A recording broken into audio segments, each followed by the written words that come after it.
Top quality और consistent performance के लिए सिर्फ सिल्वर पंप। टॉप क्वालिटी और कंसिस्टेंट परफॉर्मेंस के लिए सिर्फ सिल्वर पंप, नाम याद रखना। सातपुड्यातलं खरं म्हणजे उत्पन्नाची एक बाजू जी आहे, शेतीला जसं शेतात पीक येतं तसं आंबा हा सुद्धा फार मोठा उत्पन्नाचा एक भाग आहे.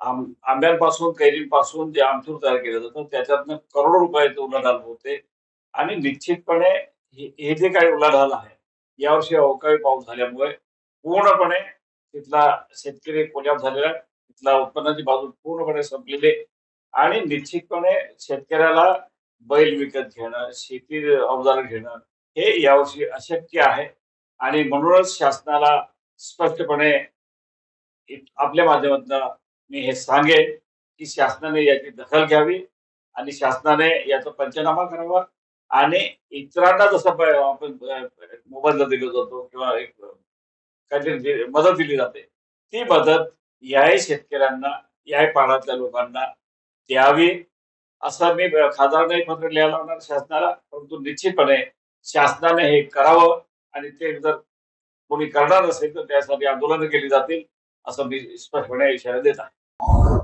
काल पाऊस झाला, किती नुकसान झालं, किती झालं होतं? काल पाऊस संध्याकाळी पाऊस झाला आणि 20-25 झाडं लावलेले आंब्याचे ते आता वाऱ्याने सगळे खाली पडून गेले. आता ते पिकायला पण नाही आणि आमचूल करायला पण नाही, ते आता सगळे खराब झाले फुटून. काय अपेक्षा आहे? आता आम्हाला काहीतरी भरपाई, नुकसान भरपाई तरी पाहिजे म्हणून